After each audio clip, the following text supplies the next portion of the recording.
Jai Ganesha. Hey I'm your Ganesha, host, Voice Veda, and today I have Vijay with us. hi So, everyone. yeah. Hey. What's up, internet family? Welcome back to On the Mic, the place where curiosity comes to chill, sip a coffee, ask dangerous questions like, are we becoming smarter than AI or just outsourcing our brains?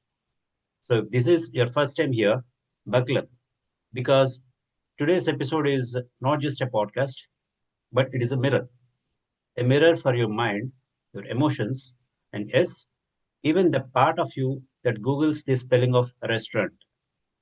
Today, we are diving into one of the biggest questions of our time. Are we upgrading life with artificial intelligence while quietly uninstalling natural intelligence and emotional intelligence? If you have ever argued with Siri, gotten life advice from, say, ChatGPT or Claude or Copilot or Gemini, or secretly felt that Google Maps understands you better than your relatives. This episode is for you. Let's get into it. So, what exactly is AI? All right, let's start with the star of the century, artificial intelligence, or as some people fondly call it, that thing that will either save humanity or make us beg roots for beg robots for Wi-Fi. But here is the thing: AI isn't one single thing. It is like a buffet, different dishes, different flavors. So we have got three types of AI here. The first one starting with narrow AI. So this is the AI we live with right now. It does one job, but does it extremely well, namely from facial recognition, recommendation engines, then chatbots, navigation, spam filters, voice assistants. Think of narrow AI as a brilliant student, but only in one subject. Yes, Vijay. Oh, that's mind-boggling. Okay, Seriously. let's see what we have got. The next is general AI. Not yet real, but it's in the making. This is the dream or the nightmare. At this point, think like an human across any task, problem solving, reasoning, creativity, all in one system. Still theoretical, still sci-fi. Keep watching.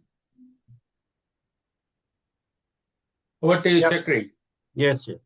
Well, when it comes to super intelligent AI, this is the movies love to scare us AI, smarter than all humans combined. Luckily, we are not there yet. But people talk about it because it's fun to imagine until ChatGPT asks for your job. So, why are we obsessed with AI after all? Because it makes life faster, easier, more predictable, and more convenient. It is the ultimate shortcut in the recent times that anyone has experienced. AI is basically the modern version of the friend who does your homework but never complains. Yeah, to just add one point here, as Chakri was saying, it is a friend with lot of benefits. At this point of time, we don't know what benefits it takes from us, but as of now, it is only providing the benefits. So let's jump on to the segment two, which is natural intelligence. So now Right. let's talk about natural intelligence. Good old natural intelligence. We are born with it, we developed it, and sometimes we'll forget to use it. So we always say, a kid who is not studying in the school, hey, you are not intelligent to get a first rank. So we are actually predominantly talking of that. So natural intelligence is everything that makes human intellectual, like problem solving, common sense, creativity, intuition, learning, adaptability, and even while we are doing this video, the way we are talking, the way we are posing our body language, it is all part of the natural intelligence. NI is messy, yes, emotional, unpredictable, and beautifully flawed. That's the reason people still love that and we live with it. Right. So basically, this is the reason we invent things, write poetry, design apps, fall in love, burn toast, and then invent a toaster with a burn alert. But here is the scary thing. We are using NI less because AI makes thinking optimal or rather optional. Why memorize anything when it is one click away? Why calculate? Why analyze? Why brainstorm when AI can do it for us? Yes, Vijay. Definitely, it's not wrong, but it may be dangerous because when intelligence becomes outsourced, our own intelligence will become a catastrophe. I always cut this joke among my friends. There would be a stage when someone asks me my name. I would look into my Excel sheet and put some Control F command and see what is my name. So that is the reality we are living in. Right. So true. So, what do you think of the next segment that is the emotional intelligence? What is your take on that? Emotional intelligence is extremely emotional, so which is not natural. They always say where emotion comes in, the logic goes out. So let's see what we have got in emotional intelligence today. Well, if we explore what we have on in emotional intelligence, we have to understand the emotions right from the at the very beginning, then understanding others, then empathy, then self-awareness, then relationship management, knowing when to speak and when to control ourselves. So, which honestly is obviously a superpower. So, EI is what keeps families together, friendships alive, workplaces sane.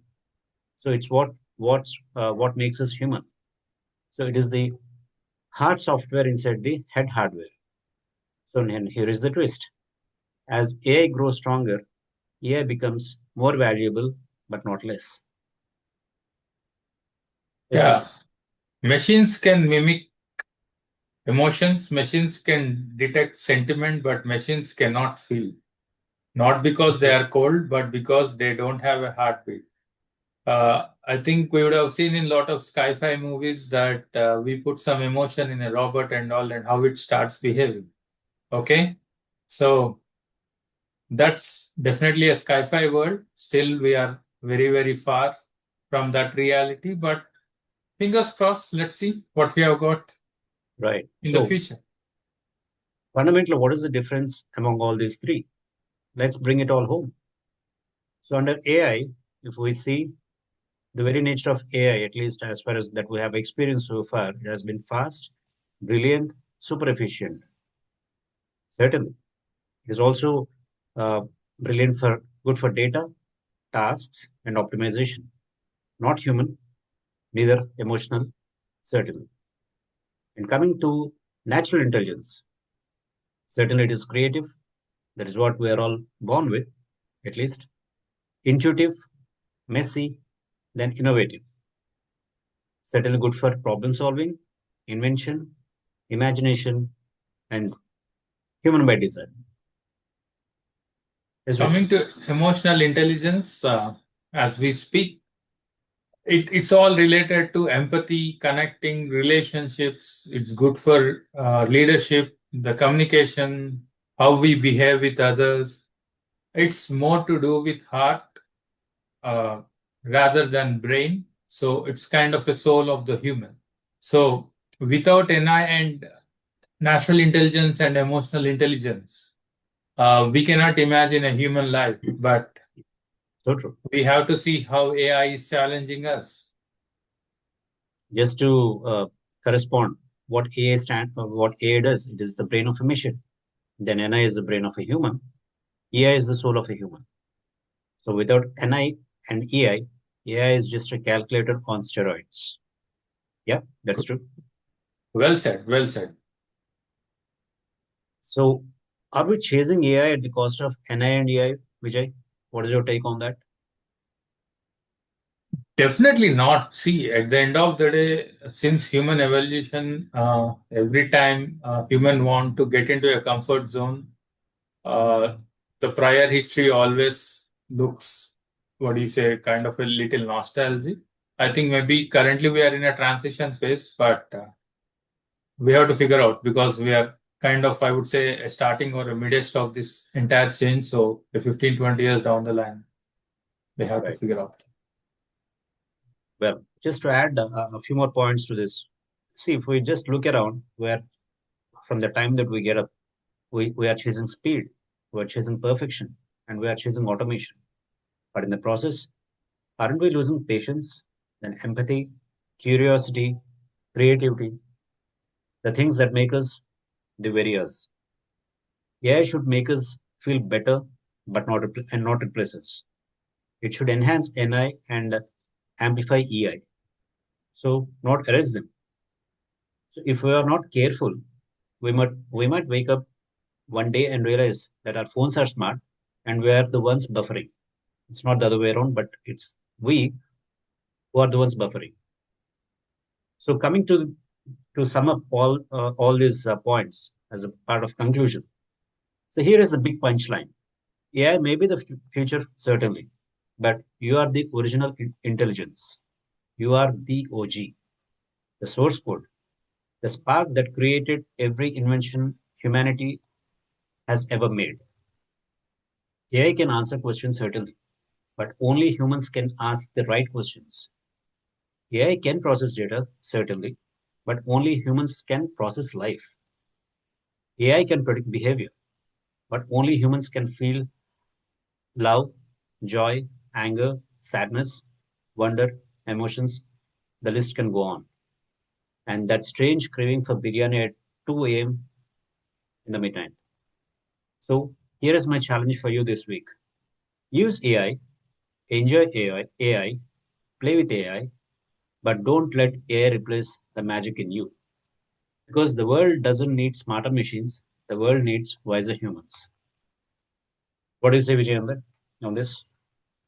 Definitely. I think on a lighter note, someday we might end up ChatGPT fighting with Gemini or Gemini fighting with Copilot or Copilot fighting with Lombardi. These are all different AI agents currently or AI related agents or softwares that are available, platforms that are available. Right. So it's a funny world. So keep your emotional intelligence and natural intelligence intact with you, but use AI so that you can have a better life, not a surrendered life.